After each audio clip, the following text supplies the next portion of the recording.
The return of the meme stock ETF.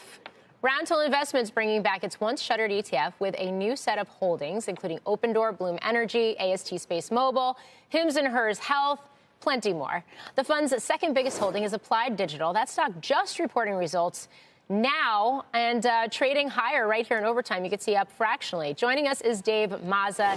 He is CEO of Roundhill Investments. Dave, it's great to have you on. Welcome. Thanks for having me. All right. So why restart this ETF and break back into the $13 trillion U.S. ETF market with it? I think the reintroduction of the meme ETF is emblematic of the structural force that retail investors now play in the stock market. We know that prior to the COVID period, retail investors' influence in markets was actually minimal. But now on any given day, whether an up market or down market, they represent 15 to 20% of all value traded across markets. And with that being the case, the meme ETF allows investors to actually tap into the power of retail. What makes a meme? I guess what's the methodology for the fund and how it's comprised? I think everyone's definition of a meme could differ. When I think about sort of meme stocks today in 2025, it's actually very different than 2021. We know the OG meme stocks, GME, AMC, and everyone thought about short interest and the rebellion that the Reddit crowd was having against Wall Street.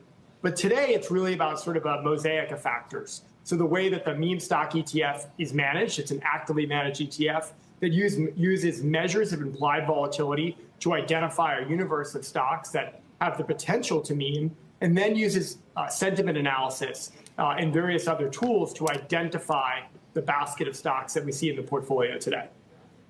Dave, I'm a little worried about this ETF environment and whether meme stocks are really still a thing the way they were. Because, I mean, I'm thinking back to when they first became an idea. You had Wall Street Bets, you had Roaring Kitty, you had these sort of characters that were making stocks move. And these characters were not like establishment characters. They were deeply anti-establishment. Now it's Sam Altman and Jensen Huang making stocks move for very different reasons. I mean, what do you say to the argument that meme stocks just really don't exist anymore?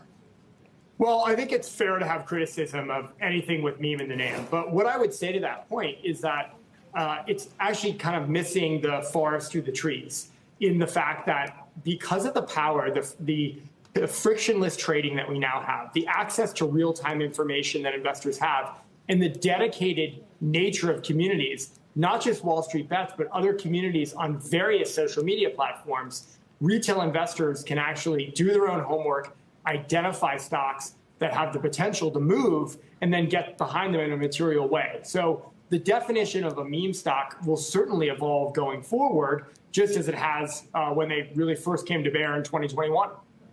And what would you say to the argument that putting a bunch of meme stocks in an ETF actually defeats the purpose of a meme stock because they can move up and move down for all kinds of individual reasons very quickly, and if they're in a big basket together, they're likely to work against each other?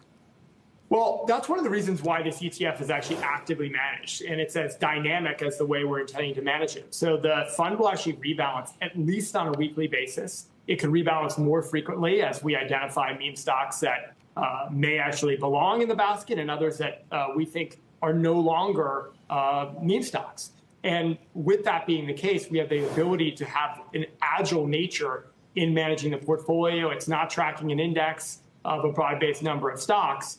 So the basket's actually going to be relatively precise in seeking to identify those particular stocks. Well, Dave, along those lines, who do you expect is going to invest into this ETF now, and how is that the same or different than the previous version of it?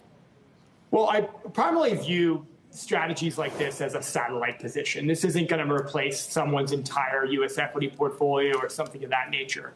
But for investors, whether they're retail investors, advisors, or even institutional investors, looking to actually tap into the factor of meme stocks, this could be a great solution for them. So traditionally, we think about either a stock has to be growth, it has to be value.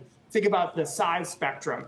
What we actually believe with meme stocks is that they're their own kind of unique factor because they're really being driven by retail sentiment, something that's not being captured in traditional risk models.